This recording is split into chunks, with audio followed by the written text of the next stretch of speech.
오늘은 한 여인 두 비유를 통한 복음의 말씀을 함께 우리 나누겠습니다.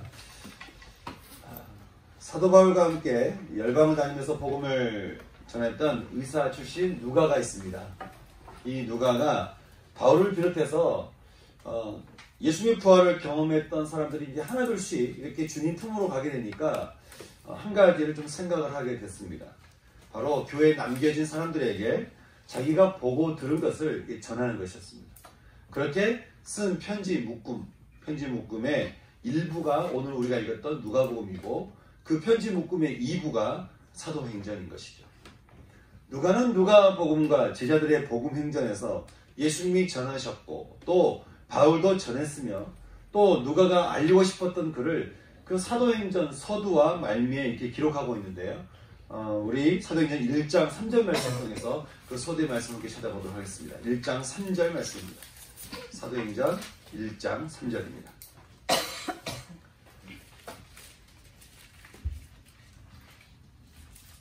자, 같이 읽을까요? 자, 시작. 그가 고난받으신 후에 또한 그들에게 확실한 많은 증거로 친히 살아계심을 나타내사 40일 동안 그들에게 보이시며 하나님 나라의 일을 말씀하시니라. 아멘. 주님이 죽으시고 부활하신 후에 40일 동안 제자들에게 하셨던 말씀이 바로 하나님의 나라였다라고 하는 것이에요. 여러분 고린도전서 15장 6절 말씀 보면요. 이때 이 주님의 말씀을 들은 사람이 12제자와 그리고 500명의 형제들이었다. 그렇게 우리에게 이야기를 해주고 있습니다. 여러분 우리가 보통 증인이 1명이나 2명 그러면 좀 믿기가 어렵죠. 한 10명 이것도 그렇게 쉽지는 않습니다. 그런데 500명이면 문제가 달라집니다. 당시 한 도시의 인구가 한 10,000명 내지 20,000명 정도가 됐습니다. 한 도시의 인구가. 그러니 한 20,000명, 10,000명, 2명 도시에서 500명이 주님의 부활을 본 거니까 지금 서울비로 따져보면 한 20만 명 정도 넘은 사람들이 예수님의 부활을 본 거예요. 그 말은 예수님께서 이 부활하셨다라는 사실을 도저히 부인할 수가 없는 상황이었다는 것이죠. 여러분 우리가 예수를 믿는 것은요. 예수님이 아주 뛰어난 종교 지도자라든지 예수님이 남기는 흔적이 너무 위대했기 때문이라든지 그리고 예수님의 인격이 아주 뛰어났기 때문에 우리가 예수를 믿는 게 아닙니다. 우리가 예수를 믿는 것은 두 가지 때문입니다. 첫째는 예수님이 진정한 하나님이시기 때문에 그런 것이고요. 둘째는 그분이 우리의 죄를 책임지셔서 대신 십자가에서 죽으시고 부활하셨기 때문에 그렇습니다. 그래서 누구든지 그를 믿으면 우리는 주님처럼 죽음에서 생명으로 옮겨지게 되는 우리 마음에서 우리 생각에서 우리 삶에서 이 죽음으로 가는 모든 영역들을 그것이 어떤 것이든 간에 우리의 절망이든 고난이든 고통이든 어떤 것이든 간에 우리 그 죽음에서 생명으로 우리가 옮겨지는 부활의 은혜를 우리가 입기 때문에 그런 것이죠. 저는 저와 여러분의 신앙이 죽음을 이기시고 부활하신 우리 주님을 믿음으로 우리 삶의 모든 영역 가운데서 죽음에서 생명으로 이렇게 옮겨지는 그런 은혜를 날마다 누리며 살아갈 수 있는 은총이 있기를 주님의 이름으로 축원합니다. 그런데 죽음을 이기시고 부활하신 주님이 하늘로 승천하시기 전 40일 동안 예수님의 제자와 500명이 넘는 사람들에게 하셨던 말씀이 뭐라고 얘기하고 있습니까? 하나님의 나라에 대한 일이었다는 거예요. 그러고 보면요. 마가복음 4장 11장을 말씀 보게 되면 광야에서 예수님이 마귀에게 시험을 당하신 이후에 주님이 갈릴리에서 제일 먼저 사람들에게 전하셨던 말씀이 있었습니다. 이르시되 때가 찼고 하나님의 나라가 가까이 왔으니 회개하고 복음을 믿으라는 것입니다. 그리고는 누가복음 8장 1절에서 주님은 각 성과 마을에 두루 다니며 하나님의 나라를 선포했다라고 말씀해주고 있습니다. 성경은 처음부터 주님이 이것 때문에 오셨고 그리고 오시자마자 제일 먼저 이것을 전하셨으며 십자가에서 죽으시고 부활하시고는 40일 동안 전하신 건 역시 이 하나님의 나라였다는 거예요. 여러분 그만큼 이 하나님 나라라고 하는 이 복음은 기독교 신앙의 아주 핵심이요 보물이라고 하는 것이죠. 여러분 여러분은 지금 하나님 나라 안에서 살아가고 계십니까? 그리고 그 하나님의 나라, 그 세계 속에서 경험되어지는 그 생명력을 여러분 가슴 속에서 품고 또 그것을 경험하며 살아가고 계십니까? 주님이 이렇게 말씀하셨죠. 하나님의 나라는 마치 밭에 숨긴 보화와 같다는 거예요. 그래서 사람들이 이것을 발견하니까 이 보화를 발견하고 너무 기뻐가지고 이것을 딱 밭에 묻어두고는 집에 가서 자기 소유를 다 팔아버리고는 이 밭을 샀다는 거예요. 또 하나님의 나라는 마치 좋은 진주를 구하는 그런 장사꾼과 같아서 아주 값진 진주를 발견하니까 너무 놀래가지고 자기가 있는 소유를 다 팔아버리고는 그 진주를 사는 것과 같다. 그렇게 우리에게 말씀하고 있는 것이죠. 또 하나님의 나라는 마치 바다의 물고기를 잡으려고 던지는 그물과 같아서 그물에 가득히 담긴 것 중에 못된 것은 내버려버리고 그리고 좋은 것을 담는 것과 같다. 그렇게 말씀하셨습니다.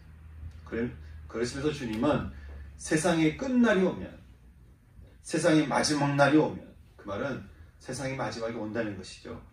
우리가 아는 이 세상이 꼭 죽어서만 오는 마지막이 아니라 이 세상은 끝이 온다는 거예요. 그 끝날이 오게 되면 주님이 그 어부와 같이 세상 사람들 다 모아놓고는 그 안에 좋은 것, 다시 말해서 하나님의 나라를 가슴에 품고 있는 자들만 딱 골라내고는 나머지 사람들은 그들의 죄로 인해 풀무불에 던져 넣으리니 거기서 그들이 고통 속에 울면서 이를 갈게 될 것이다. 그렇게 말씀해 주고 있습니다. 사랑하는 여러분, 여러분의 삶의 그 주인은 누구라고 생각되십니까? 여러분의 삶의 주인은 여러분입니까? 아니면 하나님이십니까? 만약 여러분 가운데 내 삶의 주인이 하나님이시라 한다면 여러분 안에는 하나님의 나라가 있는 줄 믿으시기 바랍니다. 만약 그렇지 않다 한다면 오늘 이 시간 분명히 여러분 삶 가운데 하나님의 나라가 임하여서 그 나라가 주는 생명력을 받아 누릴 수 있는 이게 진짜 신앙이구나. 이래서 사람들이 교회를 다니는구나. 이래서 예수를 믿는 거구나. 여러분, 제가 앞에서 제가 직업이 목사가 돼서 여러분에게 주일마다 말씀을 전하고 이런다 한다면 여러분 이게 얼마나 안타까운 일이겠습니까? 직업이 목사가 한다면 내 가슴 속에 예수를 믿는 그것을 통해서 내 안에 느껴지는 경험되어지는 내 삶에서 죽음에서 생명 넘어가는 그 삶의 그 증거이 내게 없다 한다면 앞에서 떠드는 소리가 얼마나 공허한 소리겠어요. 제 삶에서 경험되어지는 이 하나님의 나라 때문에 어떻게든 사람들에게 이 나라를 전하고 그 나라 안에 있기를 바라고 그 나라가 그 사람 속에 있어서 내 삶에서 일어났던 이 생명력 있는 그 은총이 그 사람들로 임하기를 원하는 참 그 마음이 있어 이렇게 말씀을 전하는 것인데 여러분, 저는 여러분 삶 가운데서도 분명하게 예수 믿는 믿음이 있어서 그와 함께 더불어 임하는 하나님의 나라 가운데 그 생명을 경험할 수 있는 그런 은총이 저와 여러분 삶 가운데 일어날 수 있기를 소망하는 것입니다. 예수를 따르던 제자들 역시 세상에 나가서 전했던 복음이 바로 이 하나님의 나라였습니다. 사도행전 말미에 나와 있는 말씀, 우리 사도행전 28장 30절과 31절을 함께 찾아보겠습니다. 같이 읽겠습니다. 시작. 바울이 온 이태를 자기 셋집에 머물면서 자기에게 오는 사람을 다 영접하고 하나님의 나라를 전파하며 주 예수 그리스도에 관한 모든 것을 거침없이 가르치더라. 아멘. 예수님이 우리에게 주신 굿뉴스, 복음에 대해 성경은 처음부터 끝까지 그리고 지금도 역시 우리를 통해 전하기를 원하는 것은 바로 하나님의 나라라고 말씀하고 있습니다. 오늘 우리가 읽은 누가복음 말씀에는 주님이 이 하나님의 나라를 사람들이 잘 이해할 수 있도록 이렇게 가르쳐 주시는 장면을 우리가 오늘 보게 되는데요. 예수님께서 안식일에 한 회당에 들어가서 말씀을 전하실 때였습니다. 그럼 안식일이라고 하는 것은 하나님께서 온 세상을 창조하실 때 6일 동안 창조하시고 7일째 되는 날 안식하셨던 것을 기념한 그런 날인 것이죠. 그리고 하나님은 이스라엘 백성들에게 율법을 주시면서요, 너희는 안식일을 기억하여 거룩하게 지켜라, 그렇게 우리에게 말씀해 주셨습니다. 우리에게 있어서 안식일은 지금 주일인 것이죠.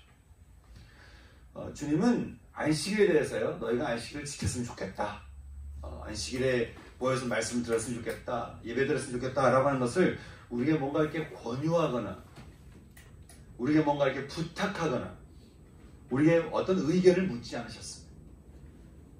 주님은 안식일에 대해서는, 예배에 대해서는 우리에게 말씀하시기를 명령하셨습니다. 제가 여러분께 예배를 드릴 때 여러분 예배 가운데 제가 인도하는 것이죠. 저는 예배의 인도자죠. 그러니 여러분이 말씀을 듣도록 여러분을 인도하고, 여러분이 잠을 좀 깨우기도 하고, 또 여러분이 찬양을 안 한 것 같으면 다시 찬양 멈추고 우리 찬양합시다 하고, 이건 예식이 아닌 거예요. 제가 여러분을 예배 가운데로 인도하는 것이죠. 왜요? 예배는 권유가 아니고 부탁이 아니고 명령이기 때문에 그렇습니다. 의사가 환자한테 약을 줄 때 권유하거나 부탁합니까? 아니죠. 너는 먹어야 산다는 것이죠. 명령하는 것입니다. 주님은 우리에게 이렇게 안식일을 명령하셨죠. 왜냐하면 이 안식일에는 이 세상을 창조하신 하나님의 목적이 담겨있기 때문에 그렇습니다. 다시 말해 하나님이 이 세상을 창조하신 것은 당신의 형상을 닮은 사람과 당신의 손길과 말씀으로 창조된 동식물들, 자연이 모두 다 함께 하나님과 더불어 안식하기를 원하시기 때문입니다. 하나님의 목적은 거기에 있어요. 다 안식하기를 원하시는 거예요. 그래서 유대인들은 지금도 이 안식일을 지키기 위해서요, 문자 그대로 이해를 했기 때문에 아무것도 하지 않으려고 얼마나 애쓴지 모릅니다. 그런데 이 안식일에 주님이 오셔서 말씀을 가르치시던 중에 주님이 한 여인을 보시게 됐죠. 근데 보니까 그 여인이 아주 귀신 들린 것 때문에 병이 들어가지고 몸도 꼬부러져서 이게 조금도 펴지 못하는 그런 상태에 있는 거예요. 여러분, 얼마나 귀신이 아주 들렸으면 온몸이 이게 꼬부러져서 이게 참 구부러져 있는 참 안타까운 인생 아니겠습니까? 귀신이 아주 단단히 잡힌 사람인 것이죠. 그런데 주님이 이 안식일 날, 하나님이 모든 세상은 안식하라고 해서 절대로 유대인들은 아무런 일도 하지 않으려고 하는 이 날에 주님은 그 여인을 사람들 앞에 부르셨습니다. 그리고는 주님이 이렇게 말씀하셨죠. 여자여, 얘가 네 병에서 자유할지어다. 너의 병에서 너의 인생이 자유할지어다. 그리고는 그 여인을 안수하시며 기도하시자 어떤 일이 벌어졌습니까? 여자가 곧 허리가 펴기 시작해서 하나님께 영광을 돌렸다. 그렇게 말씀해 주고 있습니다.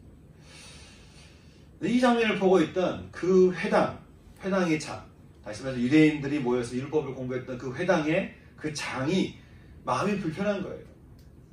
오늘 안식일인데 아무런 일도 하면 안 되는데 왜 사람을 살리냐 이거예요. 왜 사람을 고치냐 이거예요. 다른 평일도 있는데.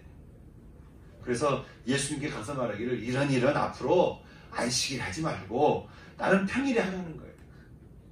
그러니까 이런 말을 들은 주님이 이렇게 말씀하시죠. 이 외식하는 자들아, 이 겉만 믿는 자들아,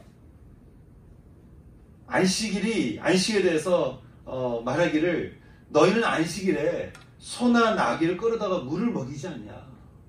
그러면 18년 동안 마귀에게 사로잡힌 이 여인의 묶임을 풀어주는 게 도대체 뭐가 잘못된 거냐. 이게 합당한 거 아니냐. 다시 말해서 사람이 묶인 것들을 풀어주는 거, 이게 안식일 아니겠냐. 내가 이것 때문에 이 안식일을 준 거 아니겠냐라고 하는 것이. 그래서 주님이 이 현장에서 이런 질문을 던지신 거예요. 하나님의 나라가 무엇과 같을까? 하나님의 나라가 내가 무엇으로 하나님의 나라를 비교할까? 그래서 사람들에게 하나님 나라에 대해서 말씀하시는데 그 두 가지 이야기를 하시는데, 첫째는 마치 사람이 자기 채소밭에 갖다 심은 겨자씨 하나 같으니 자라서 나무가 되어 공중의 새들이 그 가지에 보금자리를 잡게 되었다는 거예요. 이 말은 이 세상에 던져지는 겨자씨, 볼펜 하나 탁 찍으면 되는 그 겨자씨 하나 같은 그 하나님의 나라의 그 복음이 채소밭, 다른 말하면 이 세상의 정원에 떨어져 심기워지게 되면 이것이 그냥 있지 않아서 무럭무럭 자라가지고 마치 집을 잃어버린, 집이 없는 모든 공중의 새들이 마치 자기 안식처를 찾은 것처럼 몰려와서 그 나무의 보금자리를 틀고 살게 된다는 것이에요. 또 한 가지, 내 하나님의 나라를 무엇으로 비교할까? 그것은 마치 여자가 가루서말, 여기서 이 가루서말이라고 하는 것은 오늘 우리 교회에서 먹는 점심 한 번 정도 되는 양입니다. 우리 성도들도 이 정도 그 양을 말하는데, 이 서말 속에 누룩을 넣으면 이게 어마어마하게 그 양이 부풀어 오르는 것과 같다. 이게 하나님의 나라다. 그렇게 말씀하신 거예요. 우리는 이 말씀에서 하나님의 나라에 대한 두 가지 복음을 깨닫게 됩니다. 첫째는 하나님의 나라는 우리를 안식하게 한다고 하는 것입니다. 우리를 안식하게 한다. 여러분, 우리가 뭔가를 해서 안식하는 게 아니죠. 그 하나님 나라 자체가 우리를 안식하게 하는 것이죠. 19세기 무렵에 세계는 중세에서 이제 근대로 넘어가면서 산업 발달과 도시 개발로 세계는 이전과는 전혀 다른 세상이 펼쳐지고 또 전혀 다른 사고를 가지게 됐는데, 19세기 들어서 그래서 전혀 다른 사고를 가지면서 생겨나게 됐던 세 가지 대표적인 사상이 있었습니다. 첫째가 진화론이었고, 두 번째가 유토피아고, 세 번째가 유물론이었습니다. 이렇게 세상이 기계화되고 자동화되면 될수록 인간은 앞으로 점점점 더 행복해질 거라는 거예요. 또 미래의 시간은 지금보다 또 훨씬 더 발전되고 좋아질 거라고 하는 그 생각 때문에 걸리버 여행기로 알려진 걸리버 여행기의 작가로 알려진 조나단 스위프트라는 사람은 최초로 이런 책을 썼죠. 타임머신. 이런 책을 써서 마치 미래로 가면 세상이 달라질 것이다. 미래로 가면 좀 더 세상 유토피아, 더 아름다운 세상이 펼쳐지게 될 것이다. 그렇게 사람들에게 이야기를 한 것이죠. 그리고 뭐 꼭 하나님이 아니어도 인간은 얼마든지 진리를 만들면서 행복하게 살 수 있다고 믿었습니다. 그래서 등장한 게 뭐죠? 다수결의 원칙입니다. 진리는 사회 구성원들이 다수결에 의해서 결정할 수 있으며 사람들은 이것을 따라야 할 의무가 있다는 것이죠. 그리고 서로 다른 의견을 가졌다 할지라도 우리가 서로 정반 합의라고 하는 토론을 통해서 얼마든지 변하지 않는 진리를 우리가 가질 수 있다라고 사람들은 생각하기 시작한 것입니다. 그렇게 야심차게 시작했던 19세기였습니다. 여러분, 이 19세기를 지나서 그리고 이제 20세기를 넘어서 그들이 그토록 꿈꾸었던 유토피아 세상에서 살고 있는 21세기 우리들의 삶은 정말 그들이 이야기한 것 같은 그런 행복을 우리가 지금 누리고 있을까요? 분명히 이전보다 더 많은 기기가 또 태어났고 더 많은 일들이 일어났고 스마트폰이라고 하는 불과 20년 전만 해도 꿈도 꿀 수 없었던 이 기계들이 생겨난 걸 보면은 정말 세상은 빠른 속도로 그렇게 변화되고 있는 것은 분명한 것 같습니다. 그리고 이전보다 민주화 의식이 커져서 성숙해져서 이제는 국민들이 깨어서 국가를 보게 되고 이전보다 더 좋은 제도들, 더 다양한 정부 기관들이 들어서면서 분명 이전보다 우리는 더 나은 세상을 살고 있는 것이면 틀림이 없습니다. 그런데 인간은 점점 정말 우리는 정말 더 행복으로 가고 있는 그런 삶을 우리가 살아가고 있습니까? 10대에서 30대 청년들의 사망 원인 1위가 자살이고 40대와 50대 역시 사망 원인 2위가 무슨 암이나 질병이 아니라 자살이라는 통계가 말해주듯이, 그리고 옛날에는 아이를 낳고 싶어서 너무 가난해서 아이를 낳을 수가 없었어요. 그래서 너무 가난해서 아이를 낳을 수 없었기 때문에 한 2000만 명 정도 되었던 1919년 시대와 비교해보면 지금 100년이 지나서 우리는 너무 많이 풍요로워졌는데도 불구하고 이제는 애를 낳고 싶지 않아서 2000만 명 시대로 돌아가고 있는 지금의 2019년을 생각해 보게 되면 여러분, 지금 우리의 삶은 100년 전, 200년 전, 그 전에 사람들이 꿈꾸었던 유토피아 삶이겠냐라고 하는 것이죠. 죽음에 이르는 병이라는 책을 썼던 키에르케고르는 말하기를 우리는 점점 나아지고 있다는 착각 속에서 우리는 점점 더 절망스러워져 가고 있다는 거예요. 그리고 점점 더 절망스러워져 가는 참 이것을 통해서 우리는 참 우리가 무엇을 하든 간에 죽음으로 가는 이 죄가 주는 영혼의 질병에서 우리는 결코 자유를 수 없다고 하는 것이죠. 결국 솔로몬이 얘기한 것처럼 헛되고 헛되고 헛되니 모든 것이 다 헛되다. 모든 것을 다 누려봤지만 결국엔 인생의 헛됨 앞에 절망했던 솔로몬처럼 엄청난 발전된 사회 속에 살아가고 행복을 위한 사회 구조 변화를 아무리 우리가 바꿔가며 살아간다 해도 그 인생이 결국은 평안이 아니요 재앙이고 미래 소망보다는 불안과 두려움이 우리를 더 압도하게 될 것이다 라고 하는 것입니다. 결코 안식할 수 없는 세상에서 그럼 이제는 우리가 어떻게 살아야 될 것인가?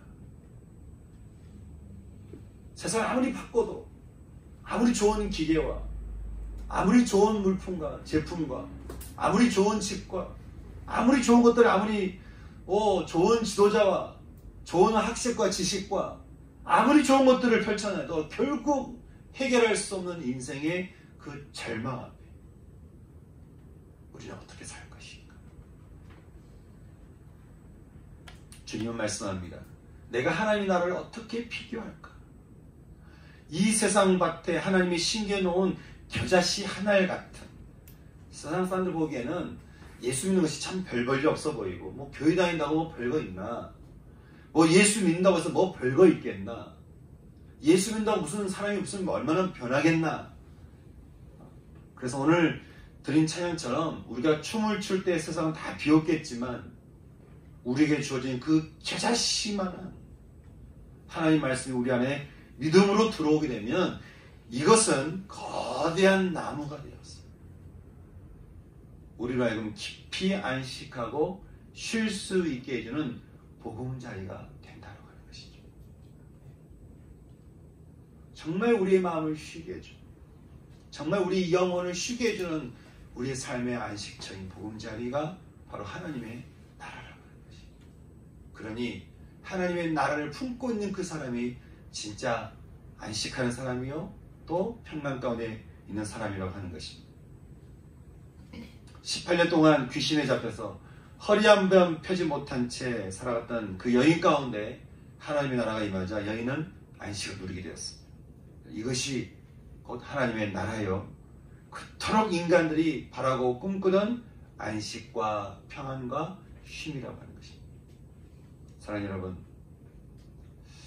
저는 오늘 이 시간에 우리 가운데 무엇보다도 이 하나님의 나라가, 주님이 다스리시는 그 나라가 평안과 미래와 소망을 주시고는 우리를 깊이 안식하게 하는 그 하나님의 나라가 저는 우리가 살아가는 평생 동안 언제나 늘 함께 할 수 있는 은총이 있기를 주님의 이름으로 축원합니다. 두 번째 하나님의 나라는 그 자체로 생명력이 있는 나라라고 하는 것입니다. 한때 천국을 전하는 이 복음이 오해가 되어서요, 예전에는 중국에서도 그렇고 조선에서도 그렇고 이게 복음을 전하는 것이 금지가 되었습니다. 마치 천국, 지금 나라를 마치 부정하고 천국, 또 다른 나라를 마치 이렇게 세우자라는 것처럼 오해한 것이죠. 지금도 보면 많은 이단들이 역시 같은 이야기를 하고 있는 것 같아요. 어떤 이단은 뭐 과천에 하나님 나라가 있다고 그러고, 어떤 사람은 또 수원에 있다고 그러고, 하나님 나라가 그곳인데 왜 땅을 사요? 하여간 뭐 거기에 있다고 그러고, 어떤 사람은 아니다 미국에 있다고 그러고, 이게 외국인들 내가 영어 가르쳐 드리겠습니다 하고 팻말 달고 다니시는 그 선교사분들 있죠? 똑같은 이렇게. 그분들도 그렇고. 또 얼마 전에 한국의 어떤 이단은 남태평양 피지 섬에 하나님 나라가 있다고 그래가지고 거기로 다 넘어가야 된다라고 사람들이 얘기해서 또 뭐 가지는 않나. 이게 얼마나 이런 참 말도 안 되는 일들이 많이 일어난지 모르는 거예요. 예수님 당시 바리새인들도 마찬가지였습니다. 주님이 계속 하나님 나라를 말씀하시니까 이게 참 이걸 하나님의 나라를 물리적으로 이해하다 보니까 누가복음 17장에서 예수님을 붙들고 이렇게 말하는 것이죠. 하나님의 나라가 도대체 어느 때 임하는 겁니까? 그래서 주님은 하나님의 나라는 볼 수 있게 임하는 것이 아니요. 또 여기 있다, 저기 있다 하는 것이 아니라는 거예요. 하나님의 나라는 너희 안에 임합니다. 너희 안에. 근데 그냥 있는 게 아니고 예수님을 영접하고 하나님의 나라의 복음을 받아들이기 시작하면 그 나라는 마치 가루 서말 속에 누룩을 넣어서 엄청나게 부풀어 오르는 것 같은 생명력을 지녀서 그 사람 안에 엄청난 변화들을 경험하게 한다라는 것이에요. 여러분, 우리가 어떤 병에 걸리면 이 병에 좋은 약이 있다 그러면 그 약을 먹으면 어떻게 되죠? 그 약균이 온몸에 쫙 퍼져가면서 우리가 병에서 이렇게 나음 맞는, 병에서 자유케 되는 것을 경험하죠. 마찬가지로 20년 가까이 귀신 들린 병에 걸린 그 여인의 삶에 하나님의 나라가 임하자 그 나라가 여인의 영혼에 퍼져가기 시작하면서 귀신이 맥을 못 추는 거예요. 우리를 어떻게 사로잡았든, 우리를 얼마나, 우리 마음과 생각을 얼마나 왜곡시키면서 하여간 우리의 삶을 20년이든 30년이든 40년이든 하여간 우리의 삶을 어떻게든 우리 붙잡았든 간에 하나님의 나라가 우리 가운데 임하기 시작하면 어때요? 그 나라를 인해서 그 영혼의 그 나라가 퍼져가면서 귀신이 맥을 못 추고 따라가게 된다는 거예요. 그래서 우리가 자유케 된다고 하는 것이죠. 많은 사람들이 그런 얘기를 합니다. 사람은 변하지 않는다. 제가 그걸 믿지 않는다라고 얘기했죠. 근데 또 한 가지 말이 있어요. 나이 들수록 변하지 않는다. 저는 그 말도 믿지 않습니다. 그 사람이 살아가면서 20년 동안 그게 굳어졌던, 40년이 굳어졌던, 80년이 굳어졌던, 어떻든 간에 제가 그분들의 하나님의 나라를 전하는 것은 하나님의 나라가 그 영혼에 임하기만 합니다. 만약에 하나님이 예수를 믿고 그 안에 하나님의 나라가 들어가기만 하면 그 하나님의 나라가 그 영혼에 퍼져가면서 분명히 그 사람을 붙들었던 귀신은 맥을 못 추고 떠나가게 될 것이고 그 사람은 자유케 될 거라는 것입니다. 여러분 믿으십니까? 아멘. 그런데요, 하나님 나라 역사는 여기서 끝나는 게 아니에요. 많은 사람들이 예수 믿고 영접하면서 새로움을 경험하는데 그 다음 계속해서 우리 가운데서 부풀어 오르는 그 하나님의 나라는 잘 모르는 거예요. 우리가 뭐 교회를 오면 되지 않나? 내가 신앙생활을 하면 좀 되지 않나? 내가 예수를 뭐 믿기로 작정하고 영접했으면 되지 않나? 여러분, 그렇게 생각을 하고 지으면 마치 이런 거 똑같은 거예요. 여러분, 아이가 태어나서 이렇게 자라는데, 여러분, 태어나기만 하면 이렇게 자동적으로 자랍니까? 이 아이를 잉태하겠던 아빠와 엄마 그 품 안에서 양육받고 지지받고 사랑받으면서 그 아이가 성장하는 것 같이 우리 역시 예수 영접해서 이제 하나님의 자녀, 하나님의 백성, 하나님의 사람이 되었다면 이제부터 우리에게 주시는, 말씀을 통해 주시는 그 하나님의 사랑을 통해서 우리가 양육받고 또 양육받고 하나님의 그 말씀을 통해 또 그 사랑을 받고 또 사랑받고 또 사랑받고 그러면서 우리가 어떻게 합니까? 의의 사람으로 우리가 성장해 가는 것을 우리가 경험해야 된다고 하는 것이죠. 그러면 한 가지, 하나님이 우리에게 주신 이 복음의 가루 이 서말 속에 믿음이라고 하는 이 누룩이 들어가서 우리 가운데 부풀어 오르는 이 과정을 우리가 경험해야 된다는 것이죠. 하나님이 우리에게 말씀하신 말씀에 대해서 우리가 믿지 않으면 이게 부풀어 올라오지 않는 거예요. 누룩 없이 어떻게 부풀어 올라옵니까? 그냥 한 번 먹고 주일이나 어떤 특별한 시간에 한 번 정도 이렇게 말씀 듣고 아 좋구나, 좋다, 괜찮네 라고 끝나버린다고 한다면 내 삶에서 계속해서 부풀어 오는 하나님의 나라를 어떻게 우리가 알아갈 수 있겠냐. 그러니 주님 말씀하시기를 우리 안에 참 주님이 우리에게 주시는 모든 그 말씀, 묵상을 통해서든 또 우리가 예배를 통해서 주신 모든 말씀들을 우리가 하나씩 믿음으로 받아들이기 시작할 때 그 믿음이 우리 안에서 부풀어 오르기 시작하면서 우리로 하여금 하나님 나라를 경험할 수 있도록 주님이 인도한다고 하는 것입니다. 많은 사람들이 하나님 나라에 대해서 말하기를 마치 우리가 뭔가를 노력해서 우리가 열심히 뭔가를 해서 하나님 나라를 경험할 수 있다고 생각합니다. 근데 여러분, 주님이 말씀하시기를 하나님 나라는 그렇게 임하는 것이 아니라고 하는 것이죠. 하나님 나라는 그 자체가 능력과 권능이어서 주님이 주시는 말씀을 내가 믿음으로 받아들이고 내가 믿음으로 신뢰하고 또 그것을 내가 믿게 되면 예수님이 나의 주인 되시도록 나를 이렇게 내어드릴 때 내 안에서 그 믿음이 누르게 되어서 점점 내 안에 하나님 나라가 부풀어 오르면서 성장해 간다고 하는 것이. 바울이 말합니다. 너희가 성령을 받은 것이 너희 행위에서냐 아니면 듣고 믿음으로냐. 너희에게 성령을 주시고 너희 가운데서 능력을 행하시는 이의 일이 너희의 행위에서냐 아니면 듣고 믿음에서냐. 믿음이 아니냐. 그 믿음 때문에 성령이 너희 가운데 임하여서 성령의 열매가 맺어지는 일들을 너희가 경험하는 거 아니겠냐라고 하는 것이에요. 그러니 우리가 자랑할 때가 어디 있겠냐는 거예요. 어떤 행위도 우리가 자랑할 수 없으면 성령의 역사 그 열매는 오직 믿음에 있기 때문이다. 그렇게 우리에게 말씀해 주고 있습니다. 그러나 어떤 사람은 나는 믿는다고 말하면서 내가 믿는데 그러면서 행위가 없는 사람이 있습니다. 믿는다고 말은 하는데 하나님 나라가 부풀어 오르는 것에 대한 행위가 없어요. 행위가 없는 사람이 있으니 야고보는 말하기를 그 믿음은 믿음이라고 하는 것은 행함과 함께 일하고 행함으로 믿음은 온전하게 되나니 영혼이 없는 몸이 죽은 것 같이 행함이 없는 그 믿음은 죽은 것이다. 그 말은 내가 믿는데 죽었다는 것이 아니고 내가 믿는다라고 착각하고 있다는 것이죠. 정말 믿게 되면 그 믿음에서는 행위가 나올 수밖에 없다는 거예요. 사랑하는 여러분, 여러분의 신앙은 어떠십니까? 저와 여러분의 삶에서 하나님 나라는 얼마나 그 힘과 능력과 권능을 발휘해서 여러분 삶 가운데서 사랑의 범위를 넓혀가고 예수 믿으면 그렇죠. 예수 믿으면 우리 안에서 사랑의 범위가 넓혀져 가는 거예요. 내가 도저히 사랑할 수 없는 사람들이 내가 이제 사람들을 사랑할 수 있는 그 범위가 넓혀져 가고 믿음의 영역들이 확장되어 가며 그리고 소망의 미래를 우리가 꾸며 살아가게 된다고 하는 것이.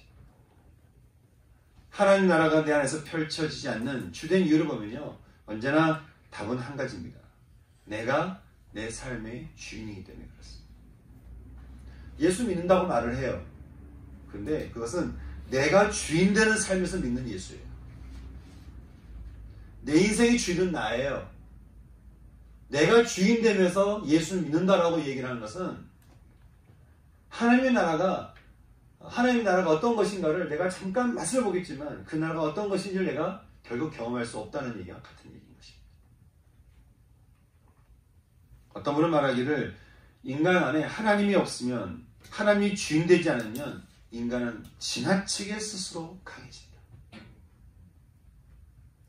하나님이 없는 인간은 스스로 지나치게 강해져 간다. 그리고 그 결론은 절망이고 죽음이라는 거예요. 여러분, 저는 예수님을 날마다 말씀 통해 만나고 그분과 교제하며 살아가는 그 삶을 통해서요. 그 주님을 나의 주인으로 모시며 그 주님이 나의 삶의 모든 것을 견인하시도록 맡겨드리는 것을 통해서 하나님께서 어떻게 그 믿음을 통해 여러분의 삶을 부풀어 오르게 하실지를 경험할 수 있는 그 은혜와 은총이 저는 저와 여러분 가운데 일어날 수 있기를 주님의 이름으로 축원합니다. 사도 베드로에게 하나님의 나라가 임하자 그런 지금까지도 가톨릭의 교황이 베드로의 후계자라고 말할 만큼 그런 세계사에서 결코 무시할 수 없는 인생이 되었습니다. 사도 바울에게 하나님의 나라가 임하자 위대한 팍스 로마나 그 로마가 자신들과 비교할 수 없는 하나님의 나라를 발견하고는 하나님의 나라를 국교로 받아들이게 되었습니다. 미국과 호주와 캐나다에서 그런 어떤 사람은 그 시골에서 목회자로 있고 어떤 사람은 뭐 유능한 변호사로 또 의사로 있던 사람들 가운데 하나님의 나라가 임하자 당시에 아무도 거들떠 보지 않았던 술꾼들의 나라. 당시 기록에 보면 우리나라를 보면 종로 한가운데 걸어가면 사람들이 전부 술에 취해가지고 다 누워있더라는 거예요. 하여간 아침부터 저녁까지 어디서 그렇게 술을 구해온지 모르겠는데 하여간 어떻게든 술 한 방울 더 마셔보려고 애쓰고 있는 돈 벌면 술 마시고 돈 벌면 술 마시고 온통 술에 취한 나라 온통 술에 취해서 비틀거리며 더러운 나라 냄새나는 나라 부패가 너무너무도 극심해서 나라가 망해져 가는지도 몰랐던 나라 그 조선이라는 나라에 몰려와서는 절망의 시대를 소망의 시대로 바꾸는 일들을 그들이 일으키게 되었다는 것이죠. 이게 우리 힘으로 되었겠습니까? 만약 그들이 예수를 믿고 내가 구원받고 감동받고 위로받는 수준에서 그냥 신앙생활을 딱 멈췄다면 여러분 어떻게 그 신앙이 부풀어 올라와서 이 땅에까지 그 복음이 전해질 수 있었겠습니까? 우리가 그냥 예수 믿고 내가 참 좋다 이 정도에 머물른다고 한다면 여러분 우리 주변에 있는 사람들이 그 주변에 있는 사람들 가운데 여러분 어떻게 우리가 하나님의 나라가 얼마나 놀라운 것인가를 우리가 전할 수 있겠어요? 여러분은 어떻게 예수 믿으셨습니까? 여러분이 교회에 오셔서 어떻게 복음을 받아들이셨습니까? 예수 믿는 누군가로부터 시작을 해서 그 마음속에 그 믿음이 부풀어 올라서 여러분에게 전할 수밖에 없었고 저는 또 왜 여러분을 붙들고 양육하고 주일날 이렇게 교회 와서 여러분 예배 드릴 수 있도록 인도하고 자는 사람도 깨워가면서 내가 여러분에게 말씀을 전하겠습니까? 내 안에서 일어났던 그 하나님의 놀라운 역사가 그 믿음이 내 안에 부풀어 올라와서 이거를 전할 수밖에 없는 정말 이것을 내가 전하지 않을 수 없는 그런 사명 때문에 제가 그런 거 아니겠습니까?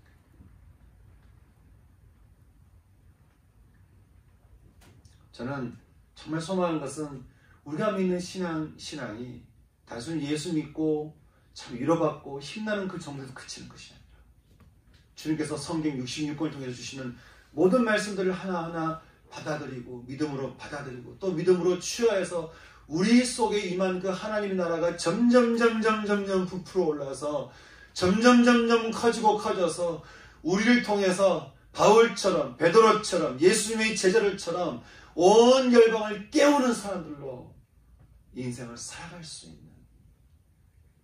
그런 은혜가 저는 우리 교회 가운데 일어날 수 있기를 소망하는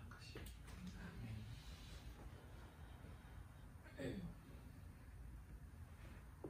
미국의 워싱턴에 SAB의 교회라는 얘기를 한 번씩 제가 말씀드렸는데 한 100명 안 되는 그 교회가 워싱턴 전체를 깨우는 일들을 하고 있습니다.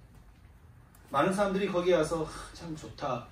세상을 깨우고 세상을 돕고 야 참 좋네. 근데 여러분 그 교회 성도가 되려면 어떻게 되는지 아세요? 성도가 되려면 1년에 2차례씩 그러니까 일주일에 2번씩 성경 공부 모임과 기도 모임에 가야 돼요. 의무입니다. 선택이 아니에요. 만약 본인이 못 가겠다 그러면 본인이 그 교회 성도 있는 거기서 본인이 이렇게 탈퇴하는 거예요. 의무적이에요. 적어도 기도는 1시간씩 해야 됩니다. 일주일에 1시간 정도는 서로 모여서 꼭 반드시 기도하는 시간이 있습니다. 그리고 반드시 그 교회에서 운영하는 카페나 이런 데서 가서 노숙자들이나 그런 사람들 대해서 돌아가면서 봉사를 해야만 합니다. 그리고 반드시 성경을 매월 성경 한 곳이 성경 공부하고 그걸 나누고 이런 시간들을 반드시 가져야만 합니다. 야, 언제 일을 하고 언제 이렇게 할까 할 정도로 정말 타이트합니다. 저도 그렇게는 못하겠어요. 여러분, 그 교회가 잘못된 교회입니까? 그렇지 않죠. 그 교회 통해 워싱턴에서 하여간 국회의원이 워싱턴 우리 저 여의도에 국회의원이 여의도에서 가잖아요. 국회의원이 거기 있으니까. 하여간 국회의원이 당선이 돼가지고 하여간 워싱턴에 가면 국회의원은 그 세비의 교회를 가봐야 되는 거예요. 왜냐하면 그 조그만 교회가 하도 영향력이 있기 때문에. 그래서 항상 뒤에는 국회의원들이 한 명씩 앉아있다는 거예요. 여러분, 그냥 복음이 단순히 그냥 위로가 되고 힘이 되는 것으로만 내가 받아들였다면 어떻게 그 조그마한 교회가 워싱턴을 깨우는 교회가 되겠어요? 여러분, 우리 이 교회 안에서도 저는 소망하는 것은 우리가 믿는 그 예수 그리스도의 그 복음을 우리가 더 믿음으로 취하여서 전 여러분 삶 가운데 쌓여지는 그 언약이 그 믿음이라고 하는 누룩이 들어가서 더욱더 여러분 안에 하나님 나라가 더욱더 확장되어가고 더욱더 부풀어 올라가고 그래서 하나님 나라가 주는 그 권능과 그 능력과 그 역사를 여러분 삶 가운데서 분명하게 체험할 수 있는 은혜가 저는 저 여러분 가운데서 일어날 수 있기를 주님의 이름으로 축원하는 것입니다. 그러면 우리가 한 가지 할 것이 있습니다. 주님이 지난 시간에 그렇게 얘기를 했습니다. 우리 안에 하나님 나라가 임하기 위해서는 주님 앞에 가난해져야 된다고 하는 것입니다. 주님 앞에 가난해진다고 하는 것은 주님 앞에 내 주권과 내 소유권을 다 내려놓고 주님을 나의 주인으로 영접하는 것입니다. 주님이 나의 주인을 영접하면 내 모든 결정에 대한 권한이 주님께 있습니다. 만약에 내가 어떤 사람에 대한 불편한 마음이 있다라고 했을 때 내 삶의 권한이 주님께 있으면 주님이 가서 용서해라 하면 내가 용서하는 것이에요. 주님이 그 사람에서 축복해라 하면 축복하는 거예요. 그 사람에서 기도해라 하면 기도하는 것이죠. 주님이 내 삶의 주인 된다고 한다. 우리는 그 이야기를 들을 것이고 또 그 일을 행할 것이고 우리는 그렇게 해서 사랑의 범위가 넓혀져 갈 것이에요. 그리고 세상에 대해서 모든 사람들이 세상에 대해서 불안하게 이야기할 때 우리는 하나님의 마음을 품고 세상을 믿음으로 보게 되면서 하나님께서 이 세상 가운데 어떤 일들을 행할지에 대한 믿음이 내 안에 충만해져서 그 믿음을 통해 세상에 나가서 내가 세상을 섬기고 또 세상 일들을 바꿔가는 일들을 우리는 해낼 것입니다. 여러분, 믿음은 단순히 교회 앞에 앉아서 머물러 있는 것이 믿음이 아닙니다. 반드시 하나님 나라는 부풀어 오르게 되어 있습니다. 저는 그 하나님 나라의 그 부풀어 오름의 그 놀라운 역사 저는 여러분 가운데, 여러분 가정 가운데 그리고 우리 교회 가운데서도 일어날 수 있기를 주님의 이름으로 축원합니다. 함께 말씀 듣고 함께 기도하고 싶습니다.